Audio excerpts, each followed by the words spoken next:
According to the cover art, the Way of Stones has something to do with Stonehenge. However, Ishido is clearly Japanese. It does sort of translate as the Way of Stones, but there's nothing ancient about this game. The whole background about the different cultures was just invented to create a mysticism surrounding the game. It certainly feels more akin to Mahjong or something than anything the Druidic Britons would have played. Anyway, don't worry about the spiel behind the game, it's not important. Whatever the title means, it sounds cool.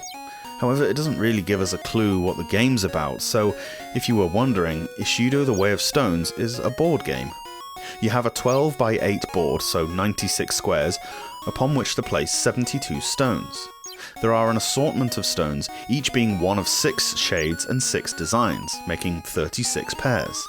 The aim is to place a randomly drawn stone on the board somewhere, next to one of the same shade or design. At the start of the game, there will be some stones already placed to start you off. The outermost space on each side of the play area is a darker shade, and placing a stone on here, while a legitimate move that follows the same rules, will give no points. You need to place your pieces in the lighter middle part. If you match a tile by shade or design on one side, you're awarded 1 point. You can match on multiple sides for more points. 2 sides gives 2 points, 3 sides gives 4, and 4 sides gives 8, as well as a ton of endgame bonuses. However, to make these multiple moves, you can't just line up stones of all the same colour or design, you have to mix and match. So for instance, to connect 2 sides, one of the adjacent tiles must match by design and the other by shade. For 3 sides you need 2 of one and 1 of the other, and to match 4 sides at once, which is very hard, especially in 2-player mode, you need 2 matching shades and 2 matching designs.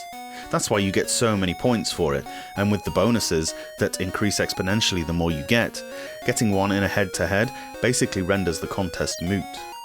The 2-player mode is pretty good fun and can be done via link cable or turn-based. Playing against the CPU is a nice challenge. It's hard but quite winnable, unlike some board games on the Game Boy, and there's little computation time, the AI just gets on with it. The game's designed to be a solitaire game, certainly in the Mahjong family if not directly related to it.